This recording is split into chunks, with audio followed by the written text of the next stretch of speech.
High বন্ধুরা, একটি নতুন ভিডিওতে আবার তোমাদের স্বাগত। আশা করছি তোমরা সকলে খুব ভালো আছো। আজকে আমি তোমাদের সাথে যে জায়গাটায় দাঁড়িয়ে কথা বলছি, জায়গাটির নাম তাবাকুশি।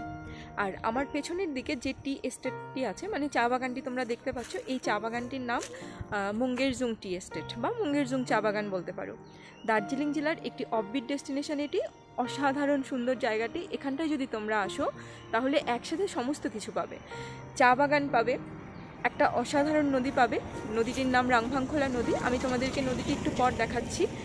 আর আরেকটা জিনিস যেটা তোমরা পাবে সেটা হচ্ছে নীরবতা। অসাধারণ সুন্দর, একসাথে সমস্ত কিছু পাচ্ছ, পাহাড়, চা বাগান, নদী। তো মনে হবে একসাথে যেন সব পেয়েছি, দেশে চলে এসছো, লালা ল্যান্ড টাইপের। তো আমরা যে হোমস্টেটাতে এখানে উঠেছি, হোমস্টেটির নাম টি ভিলেজ হোমস্টে। হোমস্টেটিও অসাধারণ সুন্দর, প্রচুর পরিমাণে ইনডোর প্ল্যান্ট আছে। যেহেতু আমার খুব গাছ ভালো লাগে, বিশেষ করে ইনডোর প্ল্যান্ট, তো আমার তো অসাধারণ সুন্দর লেগেছে। তোমাদের সাথে অবশ্যই সবগুলো শেয়ার করব ভিডিও। আর যে হোমস্টের যে রুমটিতে আমরা উঠেছি, রুমটিও তোমাদের সাথে শেয়ার করব। খুব সুন্দর সাজানো গোছানো, পরিষ্কার পরিচ্ছন্ন, সব থেকে বড় কথা। তো অবশ্যই ভিডিওতে অবশ্যই সাথে থাকবে। আর এখন দেখো কে এসেছে। বুলু, হ্যাঁ বুলু, বুলু বুলু পাত্তাও দিচ্ছে না। অবশ্যই আমাদের চ্যানেলে নতুন হলে চ্যানেলটি সাবস্ক্রাইব করো, ভিডিওটি শেষ পর্যন্ত দেখো, কারণ সমস্ত ডিটেলস ইনফরমেশান আমি এখানেই দেবো। আমরা শেয়ার কারে এসেছি এখান পর্যন্ত। শিলিগুড়ির দার্জিলিং মোড় থেকে শেয়ার কার পাওয়া যায়, সেটার ইনফরমেশানও তোমাদেরকে আমি একটু পর দিচ্ছি। অবশ্যই সাথে থেকো শেষ পর্যন্ত।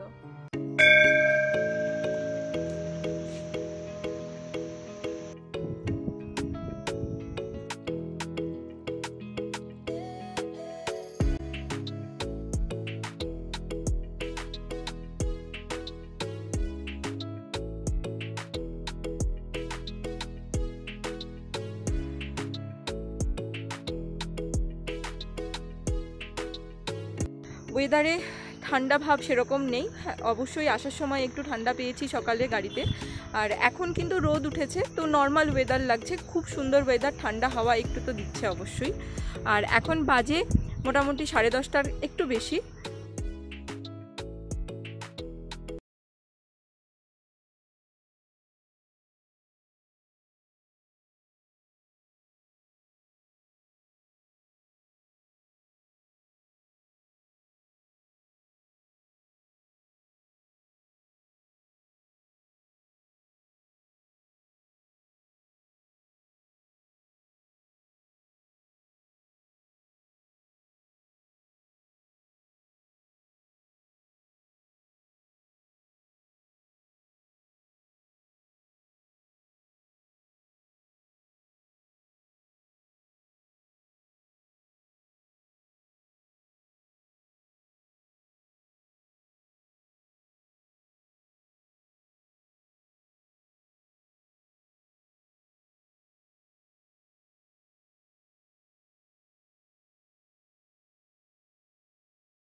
দাদা বলছিল এখান থেকে কিন্তু হরিণেরও দেখা পাওয়া যায়, মানে চা বাগানটা এত শান্ত যে হরিণও মাঝে মাঝে চলে আসে। হ্যাঁ, এতক্ষণ চা বাগানে পুরো ঘোরাফেরা করলাম, করে এখন আমি নিচে যাচ্ছি, অনেকটা উঁচুতে উঠে গেছিলাম। চা বাগান থেকে নেমে এই দিক দিয়ে চলে গেলে নদী আর বাস স্ট্যান্ড দুটোই পাবে, আর সাইডের রাস্তা ধরে গেলে হোমস্টে। আর পুরো তাবাকুশি গ্রাম এই সম্পূর্ণ এরিয়াটা নিয়েই গড়ে উঠেছে। প্রতিটি বাড়ি বেশ শান্ত নিশ্চুপ, কিন্তু বাড়ির ভেতরেও লোক আছে। তার মধ্যে বেশ কয়েকটা বাড়িতে ছোট্ট দোকান গড়ে উঠেছে যাতে নিত্য প্রয়োজনীয় জিনিস পাওয়া যায়। পাহাড়ের গা বেয়ে রাস্তা গেছে, একদিকে জনবসতি, আরেক দিক দিয়ে কিন্তু ঢালাও চা বাগান। এই হচ্ছে হোমস্টের মেন এন্ট্রান্স, টি ভিলেজ হোমস্টে, যাতে এন্ট্রি করার পর তোমরা খুব সুন্দর একটা ছোট্ট উঠোন দেখতে পারবে, যেখানে বেশ কিছু গাছ দিয়ে সাজানো আছে। আর এই হচ্ছে একটা রুম, আর এই ব্লু কালারের যে রুম দেখতে পাচ্ছ এটা এই হোমস্টে।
ओके सो हमारा जो टी विलेज होम स्टे का चार्जेस है आपका, जैसे कि different categories of rooms are there. So actually super deluxe जो 4 आदमी जाएगा और स्टोन कॉटेज जो है वो 4 आदमी जाता है, उसमें डबल शेयरिंग में आपका 2100 है। और यदि 4 शेयरिंग या ट्रिपल शेयरिंग रहेंगे तो उसका आपको 1800 करके आता है। और ये पाइनवुड कॉटेज जो है वो उसमें कंसिस्ट ऑफ 2 रूम्स, तो उसमें 1650 करके पर डबल ऑक्यूपेंसी में है। Season wise non season wise change होता है। ऑफ सीजन में रिबेट मिलता है, वो रिबेट हम लोग फ़ोन पे बात करके आपको रिबेट दिला सकते हैं as per season and lean period. যারা এখানে আসতে চাও তারা স্ক্রিনে দেওয়া নাম্বার থেকে বুকিং করে নিতে পারো। এখন একবার ইনডোর প্ল্যান্টসের সমাহার দেখে নাও।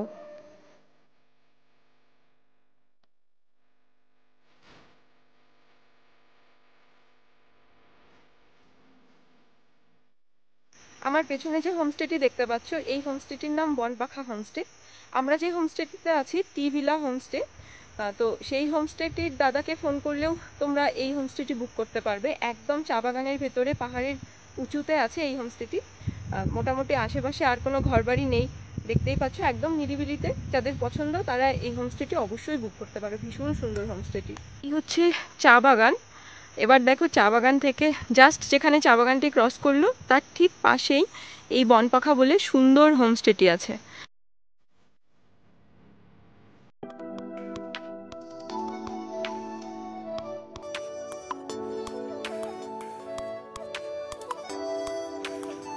ওখান থেকে নেমে আস্তে আস্তে চোখে পড়ল আরেকটি হোমস্টের কটেজ, যেগুলো এখন তৈরি করা হচ্ছে সবে। হোপফুলি তোমরা যখন যাবে ততদিনে এটি রেডি হয়ে যাবে, চাইলে অবশ্যই এখানে কন্ট্যাক্ট করে নিতে পারো। হাঁটতে হাঁটতে চলে এসেছি গ্রামের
যেটা একটু আগে তোমাদেরকে ওপর থেকে দেখাচ্ছিলাম।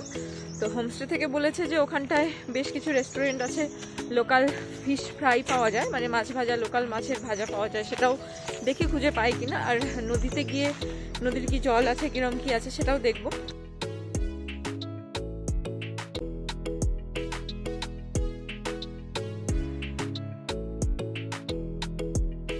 আমি মোটামুটি এসেছি থেকে পুরো গ্রামটাই চষে বেরিয়েছি।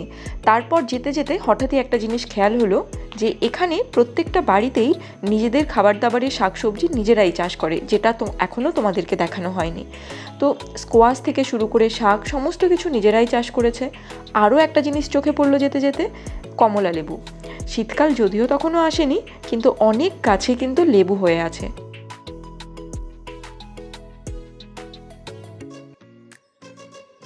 এটা হচ্ছে গ্রামের প্রাইমারি স্কুল। আশেপাশের গ্রাম থেকেও বাচ্চারা এখানেই পড়তে আসে।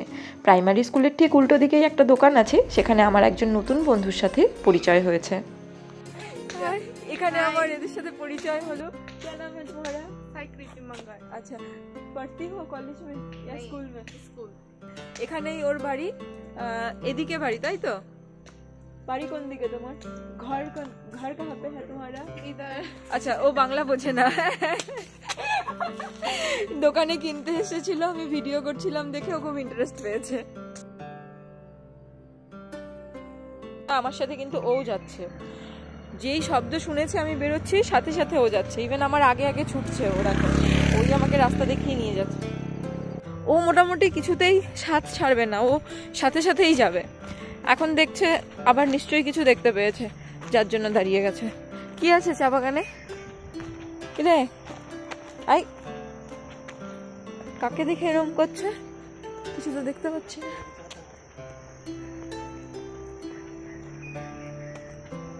ভুলুকে সাথে নিয়ে আর এক হাতে পাহাড়কে পাশে রেখে আমি এবার সোজা এগোতে লাগলাম নদীর দিকে।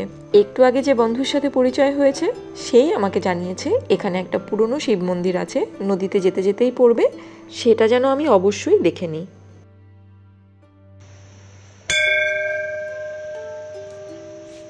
হোমস্টে থেকে নদীর দিকে যাবার পথে এই পুরনো মন্দিরটির দেখা পেলাম। এটি একটি শিব ঠাকুরের মন্দির। এখন মন্দিরটি বন্ধ আছে, তো মন্দিরটির ভেতরে আর ঢোকা সম্ভব হলো না, যার জন্য দেখে তো অনেক পুরনোই মনে হচ্ছে, কিন্তু চারপাশটা বেশ সুন্দর সাজানো গোছানো। আমি চারপাশটা ঘুরে দেখলাম, বেশ ভালোই। আর মন্দিরটির সামনে বসার জায়গা করে রাখা আছে, এখান থেকে নদীর ভিউ পাওয়া যাচ্ছে খুব ভালো। সামনে মানে নদী, চা বাগান সব কিছুর ভিউ পাওয়া যাচ্ছে। তোমরা চাইলে এখানে বসেও বেশ খানিকক্ষণ টাইম স্পেন্ড করতে পারো।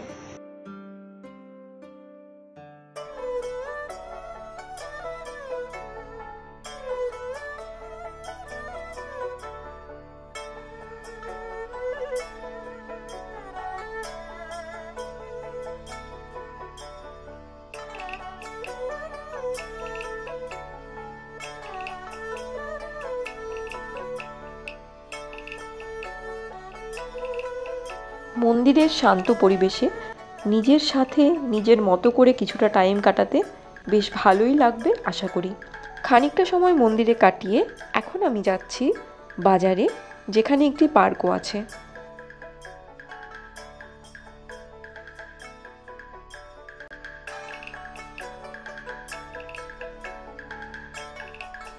রংভংখোলা নদীর কাছে যে বাজার আছে, এটা হচ্ছে সেই বাজার। দেখো ওখানে দূরে রেড রঙের যে গাড়িটি দাঁড়িয়ে আছে, ওখান পর্যন্ত তোমরা শেয়ার কার পেয়ে যাবে। তো আমরা ওখানেই নেমেছি। ওখানটায় নেমে তোমাদেরকে বাকি রাস্তা হেঁটে যেতে হবে যদি তোমরা শেয়ার গাড়িতে আসো হোমস্টে পর্যন্ত। যে কটা হোমস্টে আছে মোটামুটি এখান থেকে ওয়াকিং ডিস্টেন্সে 4 থেকে 5 মিনিটের মতো। আর নদীটির পাশে যে একটি পার্কের কথা আমাদেরকে বলেছিল, সেই পার্ক হচ্ছে এখানটায়। তো পার্কের ভেতর দিয়ে একদম নদী পর্যন্ত কিন্তু চলে যাওয়া যায়। এখানে বেশ ছোটোখাটো কিছু দোকান আছে, চাইলে এখানটায় তোমরা কিছু টিফিন করতেই পারো। এখন এক্স্যাক্টলি যে জায়গাটা দেখছো এখান পর্যন্ত তোমাদেরকে শেয়ার গাড়ি ড্রপ করে দেবে। শিলিগুড়ির দার্জিলিং মোড় থেকে তোমরা শেয়ার গাড়ি পেয়ে যাবে এখানে আসার। শেয়ার গাড়িতেও তোমরা দুরকমভাবে আসতে পারো। প্রথমে যদি অপশান না থাকে তাহলে মিরিক অবধি আসতে পারো। মিরিক থেকে তাবাকশির গাড়ি তোমরা আবার পেয়ে যাবে, সেটা একটু বিকেল করে ছাড়ে।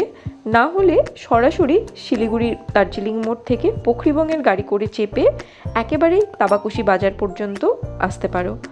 তবে এই শেয়ার গাড়িগুলো কিন্তু সকালবেলায় ছাড়ে, 10টার পর থেকে আবার বেশ কিছুক্ষণের জন্য বন্ধ থাকে, তারপর আবার বিকেলের দিকে ছাড়ে। আসলে যারা পাহাড় থেকে নেমে আসে তারাই আবার গাড়ি নিয়ে ওপরে ওঠে। রাস্তায় যেতে যেতে অনেক কটা বাদুড়ের দেখা পেলাম। ওরাও যেন নিজেদের মতো করে কিছুটা সময় কাটাচ্ছে, ব্যস্ত জীবন থেকে একটা ব্রেক নিতে চাইছে, কেউ বা নিজেদের মধ্যে খুনসুটি করছে। সেদিন সকালে প্রকৃতি যেন একটু বেশিই ভালোবেসেছিল আমাদের। ওয়েদার আমরা কিন্তু ক্লিয়ারই পেয়েছি। চারপাশের ভিউ দেখতে দেখতেই কখন যে মিরিকের বাজার চলে এলো খেয়ালই করিনি। মিরিক লেক, মিরিকের বাস স্ট্যান্ড সমস্ত কিছুকে আমরা পাশে ফেলে তাবাকুশির দিকে যেন আরও এক পা এগিয়ে গেলাম। যারা সরাসরি পোখরেবং পর্যন্ত গাড়ি পাবে না তারা মিরিক পর্যন্ত আসতে পারো, এসে মিরিক লেক, মিরিকের আশেপাশে গোপালধারা টি এস্টেট এগুলো ঘুরে তারপর আবার মিরিক থেকে তাবাকুশির জন্য গাড়ি নিতে পারো। আর কেউ যদি হোমস্টের সাথে কন্ট্যাক্ট করে ডিরেক্ট গাড়ি রিজার্ভ করে চলে যাও সেক্ষেত্রে কিন্তু সেটাও তোমরা করতে পারো। মিরিক পেরোনোর পরই রাস্তা ক্রমশ খারাপ হতে শুরু করলো। বর্ষাকালে এই রাস্তা গাড়ি চলাচলের যোগ্য থাকে না, অত্যন্ত চাপা, সরু এবং ভাঙাচোরা রাস্তা। মিরিক থেকে তাবাকুশি পর্যন্ত রাস্তা কিন্তু যথেষ্ট খারাপ। তবে সব খারাপ লাগা মুছে যাবে যখন তোমরা এই ছোট্ট গ্রামটিতে গিয়ে পৌঁছবে। এই হচ্ছে স্ট্যান্ড, যেখানটায় লাল গাড়িটা দাঁড়িয়ে আছে এক্স্যাক্টলি তোমাদেরকে সেখানেই নামিয়ে দেবে। এই গাড়িটা এখানটায় দাঁড়িয়ে আছে, এটা মিরিকে যাবে, প্যাসেঞ্জার তুলবে বলে দাঁড়িয়ে আছে। যে ব্রিজটা দেখতে পাচ্ছ তার নিচে দিয়েই বয়ে গেছে রাংভাংখোলা নদী। আমাদেরকে যে দাদা এখান অবধি নিয়ে এসেছে একবার তার থেকে বাকিটা শুনে নাও। এই দাদার গাড়িতে আসা যায়, তো আমরা এই দাদার গাড়িতেই এসেছি। এই দাদা শেয়ারে গাড়ি চালায়, তাবাকুশির ওপর দিয়েই পোখরেবংয়ের গাড়িগুলো যায়। তো বাকি ডিটেলস দাদার থেকে শুনে নিই। আমরা স্ক্রিনে দাদার নাম্বার প্রোভাইড করে দেবো, তোমরা চাইলে দাদার সাথে কন্ট্যাক্ট করে সেই গাড়িতে করে আসতে পারো। কটার সময় গাড়ি ছাড়ে দাদা? সকাল 7টার সময়। সকাল 7টায় এই দাদার গাড়ি চলে। যদি তোমরা শেয়ার গাড়িতেই আসতে চাও তাহলে অবশ্যই আগে থেকে ফোন করে সিট বুকিং করে দেবে, কারণ অনেক সময় গাড়ি ফুল হয়ে যায়, যার ফলে কিন্তু আর ওখানটায় গিয়ে জায়গা পাওয়া যায় না। তাই অবশ্যই আগে কন্ট্যাক্ট করে নেবে। এই হচ্ছে রাংভাংখোলা নদীর ব্রিজ, নিচ দিয়ে বয়ে যাচ্ছে রাংভাংখোলা নদী।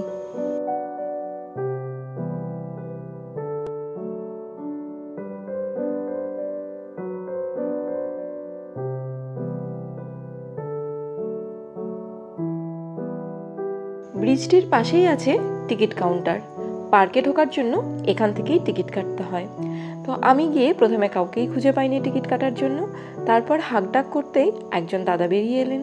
উনি বললেন পার্ক এখন বন্ধ হয়ে গেছে, এখন আর কাউকে এন্ট্রি দেওয়া যাবে না। আমিও তেমন নাছুর বান্ধা, ওনাকে রিকোয়েস্ট করে ঠিক টিকিট কেটে নিয়ে ভেতরে চলে গেলাম। 10 টাকা করে টিকিটের দাম নিয়েছিল। যদি আমি পার্কের ভেতরে না ঢুকতাম সত্যিই আমি হয়তো অনেকটা জিনিস মিস করে যেতাম। এত সুন্দর একটা পরিবেশ সত্যিই না ঢুকলে বিশ্বাস করা যায় না। পার্কে ঢুকেই প্রথমে চোখে পড়লো একটি মুক্ত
তারা এই টেন্টগুলো বুক করে নিতে পারো।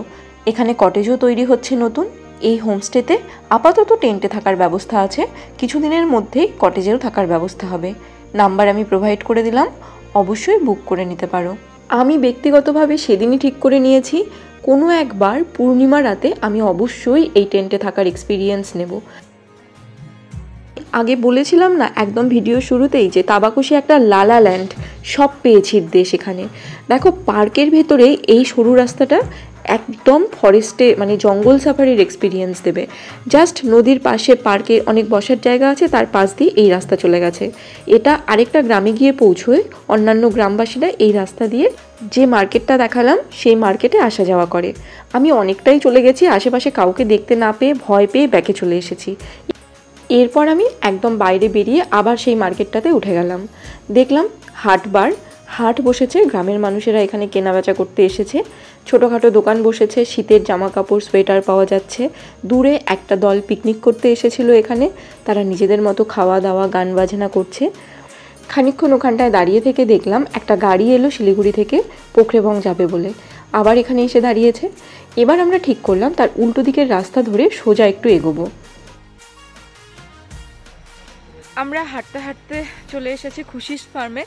নিচে যে নদীটি ছিল রংভাংখোলা নদী, সেই নদী থেকে উঠে ব্রিজ থেকে তারপরে সোজা রাস্তা ধরে আমরা একটু এগোতে এগোতে হঠাৎ করে চোখে পড়লো খুশিস ফার্ম। মোটামুটি ফেমাস এই হোমস্টেটি। এটা একটি ফার্ম হাউস, অর্গানিক ওয়েতে সমস্ত কিছু এর ভেতরেই চাষ করে, তোমরা জানো। তো ভেতরটায় আমরা ঢুকছি না, বাইরে থেকে তোমাদের শুধু গেটটি দেখিয়ে দিই। এই দেখো, এই গেট দিয়েই ঢোকা হয় খুশিস ফার্মে। পাহাড়ে ঝুপ করেই সন্ধ্যা নেমে আসে। সারা দিন অনেক হাঁটাহাঁটি, পুরো এপাশ ওপাশ ঘুরে বেরিয়ে সমস্ত কিছু কমপ্লিট করে ফিরে এলাম হোমস্টেতে। খুব টায়ার্ড লাগছিল, তাই সন্ধ্যে থেকে রাতের ডিনার টাইম পর্যন্ত ব্যালকনিতে বসে রাতের পাহাড় দেখেই কাটিয়ে দিলাম। ডিনারে ভাত বা রুটির কথা বলেছিল, আমরা রুটির অপশান দিয়েছিলাম। সাথে চিকেন ছিল, একটা সবজি ছিল, মিষ্টি ছিল। খুবই ভালো কোয়ালিটির ছিল খাবার। তো আগেই বলেছি, তাড়াতাড়ি করে খেয়ে ঘুমিয়ে পড়লাম। এরপর ভোরবেলা উঠে আবার খানিকক্ষণ এপাশ ওপাশে ঘুরে বেড়ালাম। সত্যিই ইচ্ছে করছিল না, মনে হচ্ছিল আরও একটা দিন এই তাবাকুশিতেই থেকে যাই। কিন্তু আমাদের প্ল্যান ছিল লেপচা জগতে যাবার, তাই ব্রেকফাস্ট কমপ্লিট করে আমরা আবার সেই বাসস্ট্যান্ড পর্যন্ত চলে যাই, রংভাংখোলা নদীর ব্রিজ পর্যন্ত। ওখানে গিয়ে আমরা আবার গাড়ি করে লেপচা জগতের জন্য বেরিয়ে পড়ি। সেই ভিডিও খুব তাড়াতাড়ি আসতে চলেছে। এক কথায় অনবদ্য এই গ্রাম। তোমাদের কেমন লাগলো এই ভিডিওটি তোমরা জানিও। যদিও ভিডিওর মাধ্যমে সম্পূর্ণ সৌন্দর্য তুলে ধরা যায় না, যতটুকু সম্ভব হয়েছে আমরা চেষ্টা করেছি। তোমাদের কেমন লাগলো অবশ্যই কমেন্ট করে জানিও। আর যদি ভিডিওটি ভালো লেগে থাকে লাইক করে দিও। চ্যানেল নতুন হলে অবশ্যই চ্যানেলটি সাবস্ক্রাইব করে আমাদের পাশে থেকো। আমরা বিভিন্ন জায়গায় যখন ঘুরতে যাই ভিডিও করে তোমাদের সাথে শেয়ার করার চেষ্টা করি। দেখা হবে তোমাদের সাথে পরের ভিডিওতেই লেপচা জগতের ডিটেলস নিয়ে। ততক্ষণ সাথে থেকো, পাশে থেকো আর ভালো থেকো।